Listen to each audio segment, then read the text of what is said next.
सो ये हमारा Newton's ring का सेटअप है पूरा। This is our Newton's ring setup. इस न्यूटन्स रिंग सेटअप के अंदर ये आपका मेन स्केल है। This is your main scale.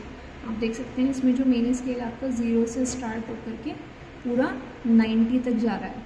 इसमें जो रीडिंग्स हैं वो आपको मिलीमीटर में मिलती हैं, mm के अंदर। अब इसकी रीडिंग लेने के लिए आपको देखना होता है कि ये जो 0 है, यहाँ पे आप देख पा रहे हैं कि ये जो 0 है ये मेन स्केल के जिस भी वैल्यू से अलाइन करता है वो आपका मेन स्केल की वैल्यू हो जाती है।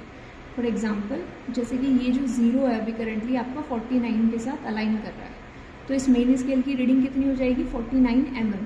ठीक है, अब ये जो 49 mm है इसमें हम देखेंगे कि एक सिंगल डिवीज़न की वैल्यू कितनी है।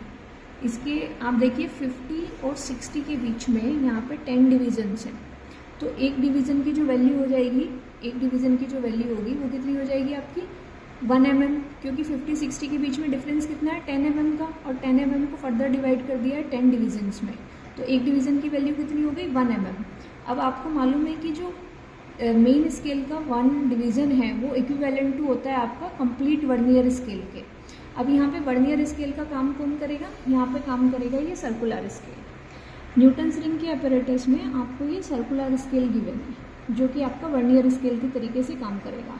अब वहाँ पे मेन स्केल में 1 डिवीज़न की वैल्यू थी आपकी 1 mm। अब ये 1 डिवीज़न इक्विवेलेंट टू हो गया ये कंप्लीट सर्कुलर स्केल के। अब ये जो सर्कुलर स्केल है इस अगर आप इस पर डिविजन्स देखेंगे, दिस इज़ योर 0, आप देखिए दिस इज़ योर 0, ठीक है। और इसकी जो मैक्सिमम वैल्यू है दिस इज़ 90 के बाद आप देखिए अगेन 10 डिवीजन से, यानी कि इसकी जो मैक्सिमम वैल्यू है वो है 100, यानी कि 1 mm मेन स्केल की वैल्यू को आपने 100 डिविजन्स में using this circular scale divide कर दिया। अब इसकी वैल्यू कैसे देखेंगे, जो लाइन अलाइन करेगी इस 0 के साथ इस सर्कुलर स्केल की, वो आपकी वैल्यू हो जाएगी ये वर्नियर स्केल कम सर्कुलर स्केल की। सपोज़ मैं इसको मूव कराती हूँ और इसको मूव कराने के बाद ये मेरा 90 के साथ अलाइन कर जाता है, दिस इज़ 90, ठीक है। तो वर्नियर स्केल की इसकी सर्कुलर स्केल की रीडिंग कितनी हो जाएगी 90 मल्टीप्लाइड बाय लीस्ट काउंट। अब लीस्ट काउंट क्या होगा, लीस्ट काउंट होगा इस सर्कुलर स्केल के एक डिवीज़न की वैल्यू।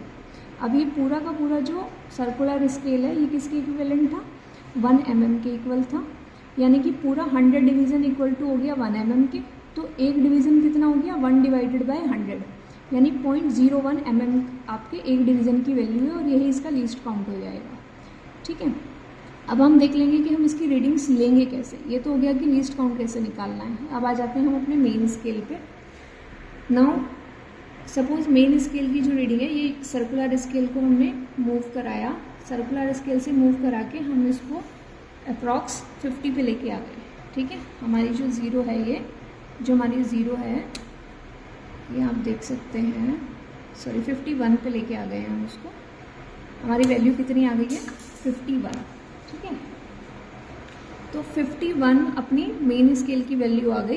अब हम इधर आके देख लेते हैं कि हमारे सर्कुलर स्केल की वैल्यू कितनी है। सर्कुलर स्केल की तरफ आएंगे हम। सर्कुलर स्केल पे देखिए आप, ये जो 0 है ये 0 हमारी किससे मैच कर रही है परफेक्टली, 0 आपकी 1 से भी मैच नहीं कर रही है, 1 से पहले है लेकिन 0 के बाद है, ठीक है। सॉरी 0 से पहले है, यानी कि उधर की साइड है हमारी 90 value, so we can consider this as 99.5। तो यहाँ पे हमारे सर्कुलर स्केल की वैल्यू आ गई 99.5 multiplied by least count. Least count इसका कितना था 0.01 mm। अब हम इसको पेपर पे करके एक बार ही देख लेते हैं कि किस तरीके से करेंगे। तो अब यहाँ पे देखिए हम लोग न्यूटन्स रिंग के इंस्ट्रूमेंट में दोनों स्केल्स की रीडिंग देख रहे हैं। तो मेन स्केल का जैसे कि हमने कहा कि रीडिंग्स उसमें किस में मिल रही हैं आपको, यूनिट क्या है मिलीमीटर। अब मेन स्केल के 1 डिवीज़न की वैल्यू कितनी आई थी आपकी 10 का डिफरेंस था, 50 और 60 के बीच में 10 divided by 10 divisions which is 1 mm। तो मेन स्केल के 1 डिवीज़न की वैल्यू थी 1 mm।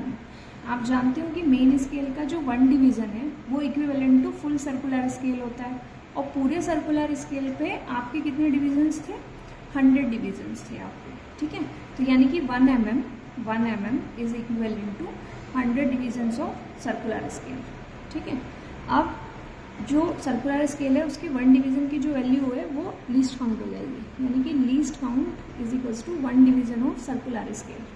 अब यहाँ पे देखिए 1 डिवीज़न ऑफ सर्कुलर स्केल क्या हो जाएगा फिर आपका 1 डिवाइडेड बाय 100, ठीक है, कितना हो जाएगा आपका 1 divided by 100 which is equivalent to 0.01 mm। तो ये आपकी लीस्ट काउंट निकल जाएगी।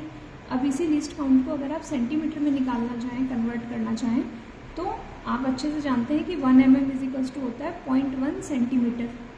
तो हम क्या करेंगे, इस 0.01 को मल्टीप्लाई कर देंगे 0.1 सेंटीमीटर से and we will get least count equal to 0.001 centimetre. इसको हम लिख देते हैं यहाँ पे लीस्ट काउंट इन सेंटीमीटर, ठीक है। ये आपका लीस्ट काउंट आ गया। अब हम आ जाते हैं अपना कि अब यहाँ पे हम लोग इसकी रीडिंग बता देते हैं, ठीक है। सपोज मेन स्केल की जो रीडिंग है वो हमारी न्यूटन्स रिंग एपरेटस में आ गई थी 50 mm, ठीक है। और सर्कुलर स्केल में हमारा जो डिवीज़न आ रहा था, ये वैल्यू निकल कर आ रही थी, वो इक्वल टू आ रही थी 99.5 डिवीज़न का। अब इसकी अगर हमको वैल्यू निकालनी है तो इसकी वैल्यू निकालने के लिए हमें इसे लीस्ट काउंट से मल्टीप्लाई करना पड़ेगा।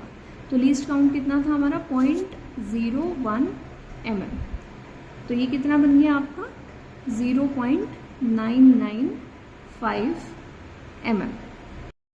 तो हमारी सर्कुलर स्केल की वैल्यू कितनी आ गई 0.995 mm लीस्ट काउंट से मल्टीप्लाई करने के बाद में। तो हमारी टोटल रीडिंग क्या हो जाएगी न्यूटन्स रिंग एपरेटस में, total reading will be equal to main scale जो कि हमारी 50 mm थी प्लस वर्नियर स्केल यानी कि सर्कुलर स्केल की reading which is circular scale के division multiplied by least count. तो ये कितनी आई थी हमारी 0.995 mm। तो ये इक्वल टू हो गया हमारा 50.995 मिलीमीटर। अब इसको सेंटीमीटर में तो आप कन्वर्ट कर ही सकते हैं, किस तरीके से करेंगे। तो ये हमारा न्यूटन्स रिंग का रीडिंग निकालने का तरीका हो गया। कोई भी अपैरेटस हो, जैसे कि हमने पोलैरीमीटर में भी डिस्कस किया था कि कोई भी अपैरेटस हो उसमें इसी तरीके से आप टोटल रीडिंग जो है कैलकुलेट करते हैं और किसी भी तरीके के स्केल आपके सामने अवेलेबल है। Thank you.